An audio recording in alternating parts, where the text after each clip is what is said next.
देखो लास्ट कक्षा में जैसे हमने भूगोल में आपको बताया था कि पश्चिमी तट और पूर्वी तट, जैसा मैं आपको एक बार वापस बता देता हूँ फिर से कि जो भारत है ये एशिया महाद्वीप का देश है और इस भारत के उत्तर दक्षिण पूरब पश्चिम की स्थिति को आप ध्यान से समझें। ये जो भारत है इसके उत्तर में हिमालय पर्वत है और दक्षिण में क्या है बेटा, हिंद महासागर। हिमालय पर्वत उत्तर में और दक्षिण में क्या है, हिंद महासागर। पूर्व में क्या, बंगाल की खाड़ी और पश्चिम में अरब सागर। ध्यान से समझिए, हिमालय पर्वत, हिंद महासागर, बंगाल की खाड़ी और अरब सागर।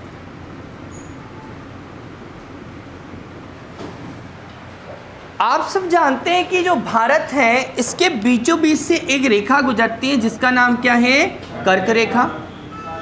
और जो कर्क रेखा है ये 23.5 डिग्री उत्तरी अक्षांश से गुजरती है। कहाँ से गुजरती हैं, 23.5 डिग्री उत्तरी अक्षांश से गुजरती है।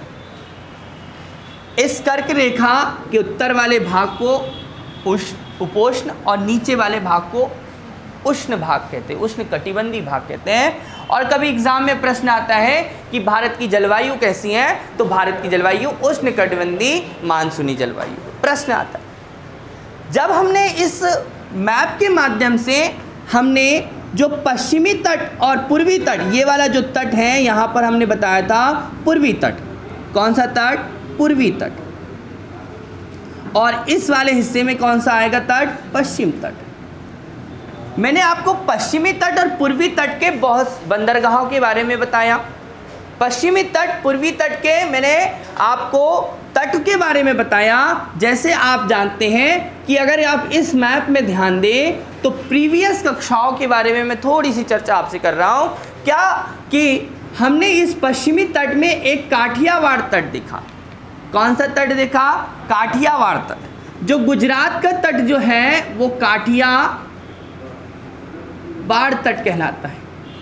गुजरात और महाराष्ट्र गोवा तक के तट को कोंकण तट कहते हैं।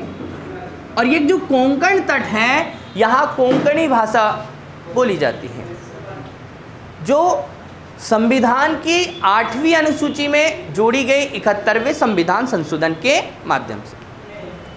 कोंकण तट के बाद में गोवा से लेकर कर्नाटक के बीच वाले तट, न्यू मंगलोर तक के तट को कन्नड़ तट का नाम दिया गया। ये भी आपको ध्यान रखना है। और न्यू मंगलोर से कन्याकुमारी तक के तट को मालाबार तट कहा। अब ये जो मालाबार तट है यहाँ सबसे पहले दक्षिण पश्चिम मानसून से आने वाली अरब सागर की शाखा से वर्षा होती है। भारत में मानसून 1 जून को प्रवेश करता है। वर्षा अगर हम कहें ये वाला जो है ये अरब सागर है और बंगाल की खाड़ी, तो जो दक्षिण पश्चिम मानसून है, दक्षिण पश्चिम मानसून है, इस दक्षिण पश्चिम मानसून से एक की 2 शाखाएं हैं, एक बंगाल की खाड़ी की शाखा और एक अरब सागर की शाखा। ये यहाँ पर बारिश करवाती है, ठीक है।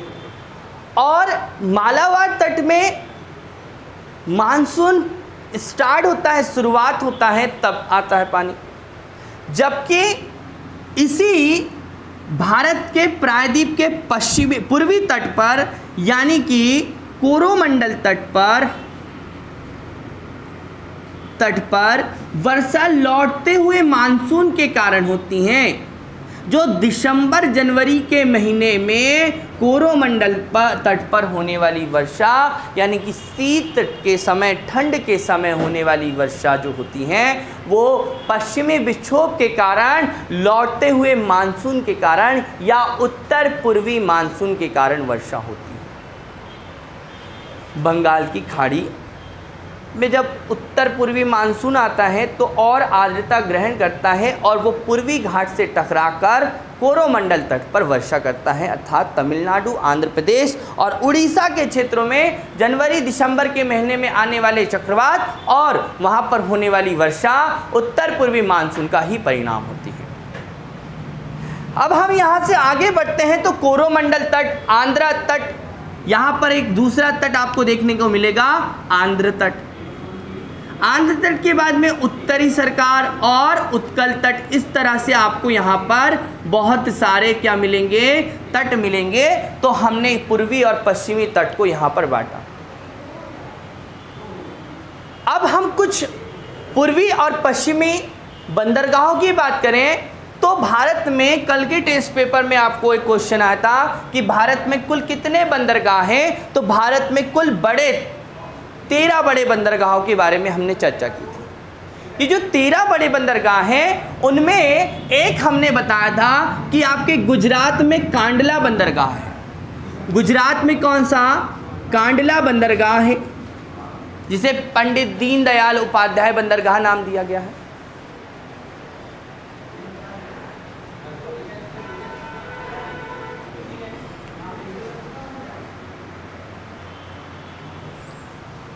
तो हमने पहले भी बताया कि गुजरात में आपको कांडला बंदरगाह मिलेगा। कौन सा, कांडला बंदरगाह मिलेगा। और कांडला बंदरगाह जिसको हमने नाम दिया गया, बेटा नाम क्या दिया गया, पंडित दीनदयाल उपाध्याय। ठीक है, गुजरात में है ये। आगे बढ़ते हैं अगला। तो अगर हम देखें तो एक मुंबई बंदरगाह है जो मुंबई महाराष्ट्र में है, और उसी के नीचे भार को कम करने के लिए एक नया बनाया नवाह सेवा बंदरगाह। और नवाह सेवा बंदरगाह जो है बेटा, ये इसका नाम पंडित जवाहरलाल नेहरू बंदरगाह करा गया। आगे चलते हैं, गोवा हम पहुंचते हैं तो गोवा में हमें एक बड़ा बंदरगाह मिलता है। उस बंदरगाह को मर्म गोवा बंदरगाह के नाम से जाना जाता है। किस नाम से, मर्म गोवा। कांडला, मुंबई, नवा सेवा, मर्म गोवा, ये कहाँ पर है, मर्म गोवा गोवा में, मुंबई या नवा सेवा महाराष्ट्र में, और कांडला बंदरगाह गुजरात। ऐसा नहीं कि गुजरात में केवल एक ही बंदरगाह है, गुजरात में अनेक बंदरगाह है, लेकिन जो बड़ा जो पोर्ट है उसका नाम क्या है, आपका कांडला बंदरगाह। आगे मुंबई, नवा सेवा, मर्म गोवा। उसके बाद में जो है आप कर्नाटक पहुंचते हैं, और कर्नाटक में एक बंदरगाह है जिसका नाम है न्यू मंगलोर बंदरगाह। मंगलोर यहाँ पे एक सिटी है, उसका नाम है न्यू मंगलोर।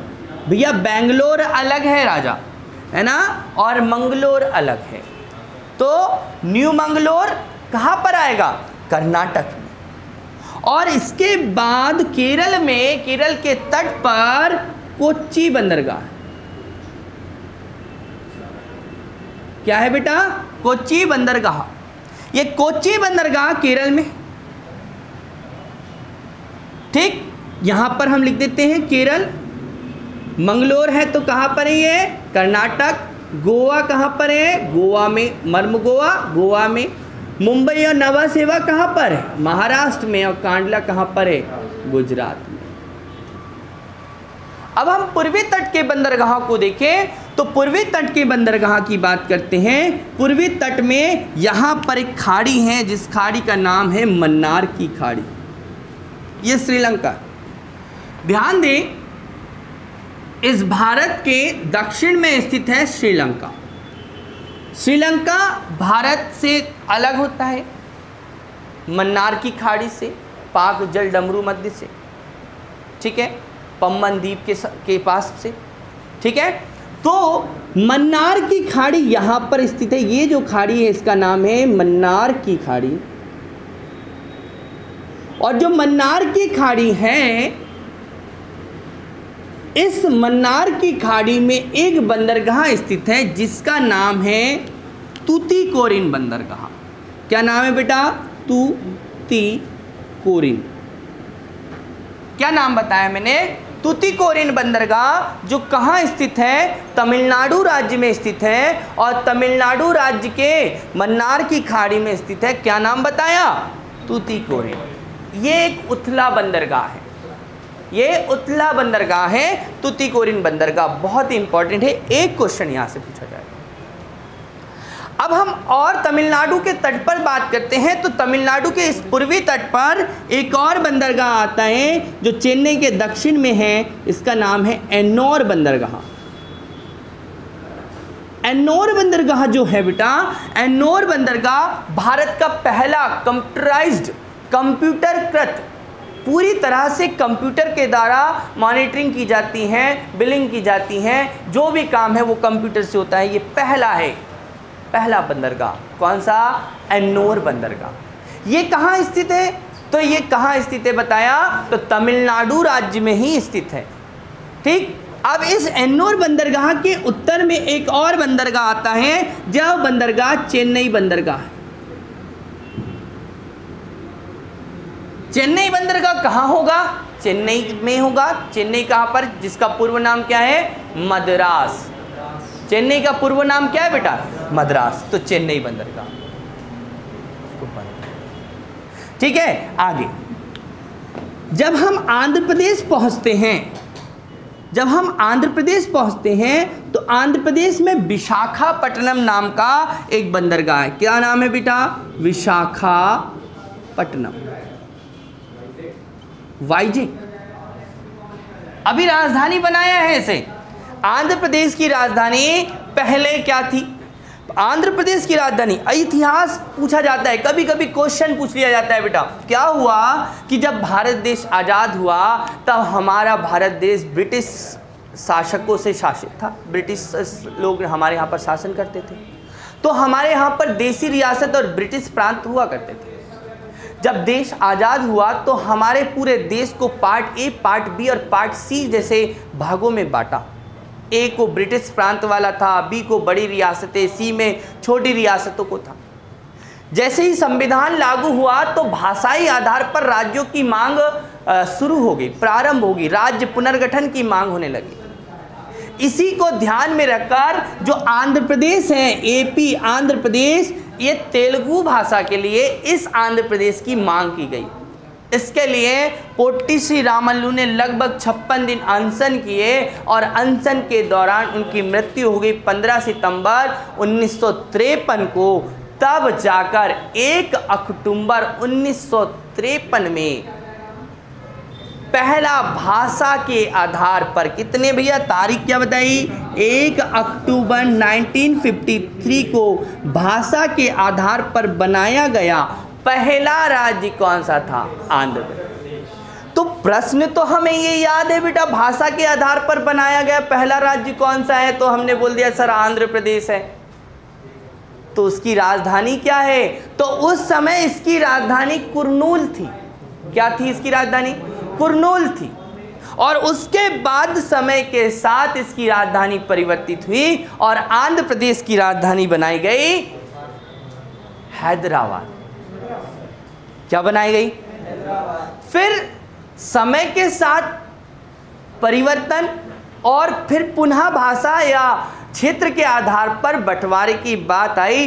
2 जून को, अगली ही इसी आंध्र प्रदेश से 2 जून को मैं आपको बता दूं कि 2 जून 2014 को तेलंगाना नाम का एक राज्य बना और उसकी राजधानी क्या बनी, हैदराबाद।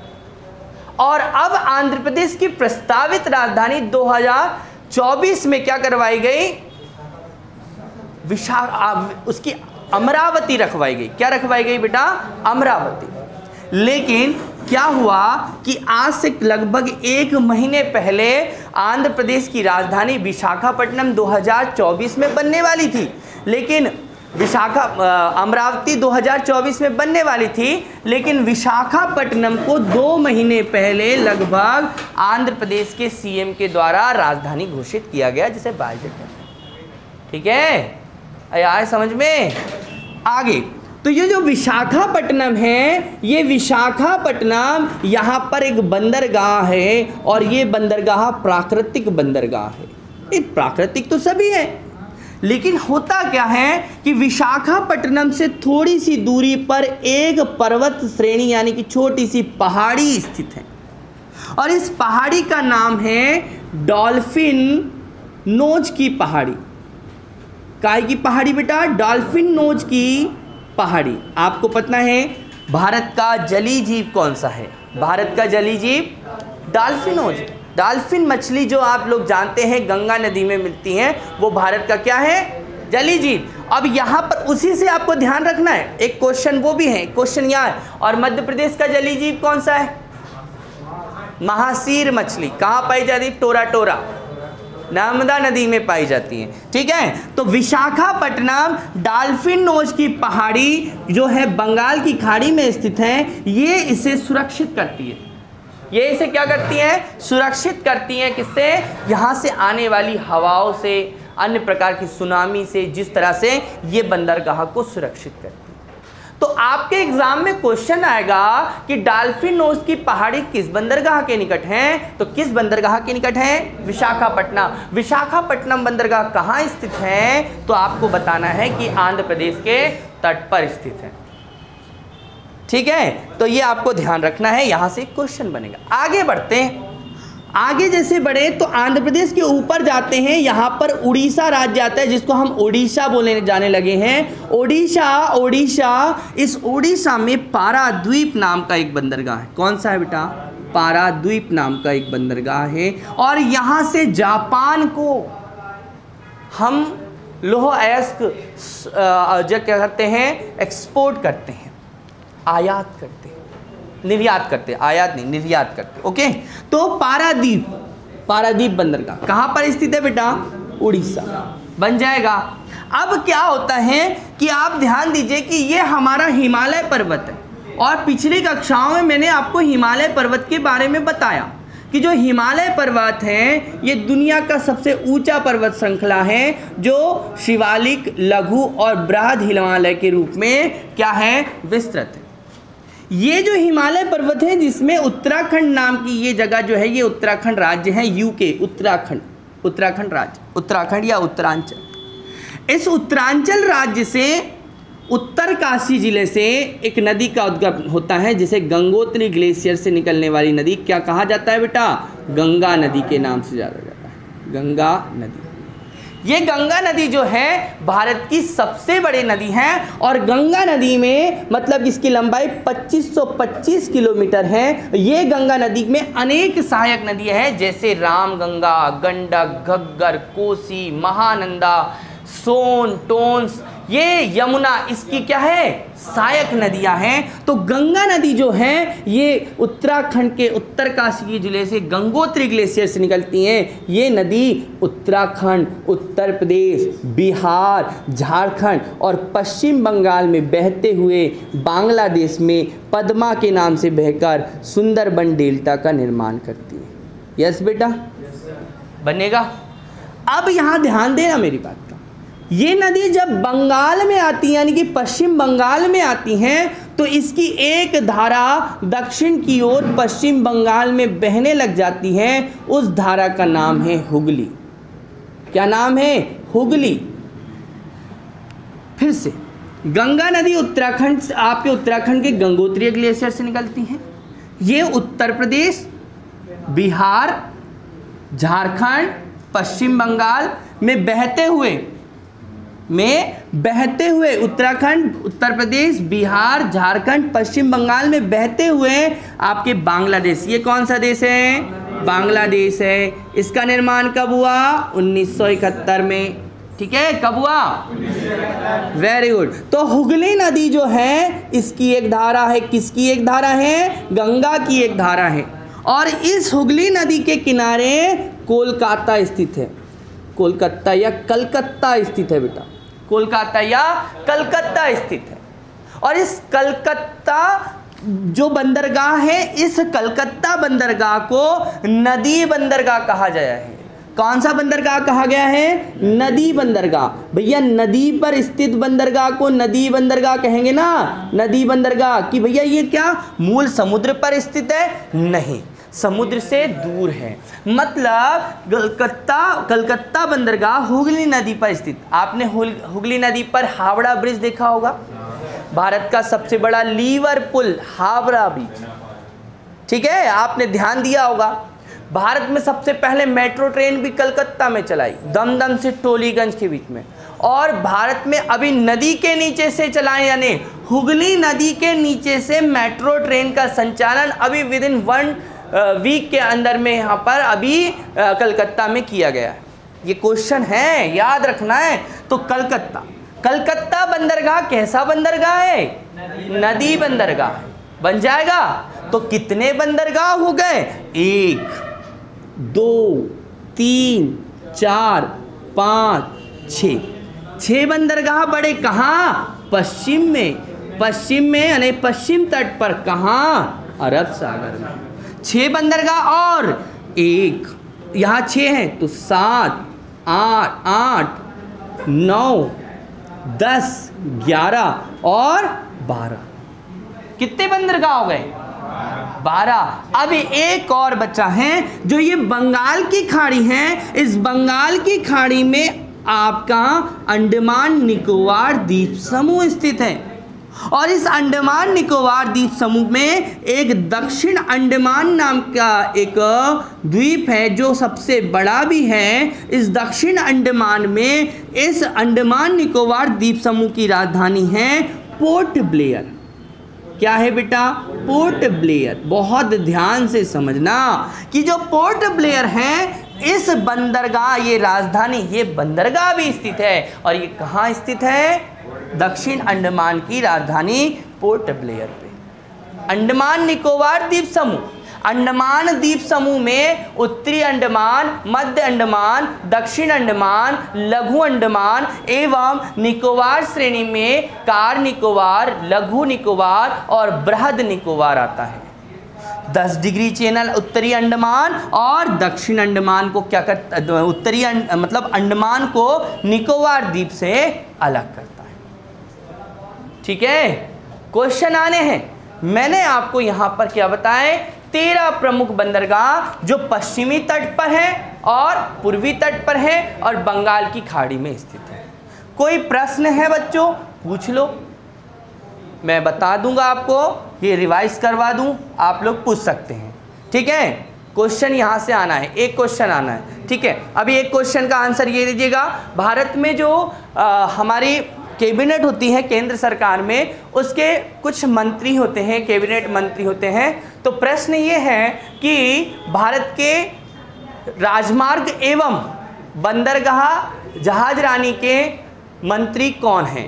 कौन है? नितिन गडकरी। ओके, तुम्हें पता है, मैं वही तो कहता हूँ तुम बहुत इंटेलिजेंट हो, बस तुम लोग क्या नहीं करते हो? पढ़ाई नहीं करते हो, इसलिए, है ना। चलिए, कंप्लीट बन जाएगा। ओके,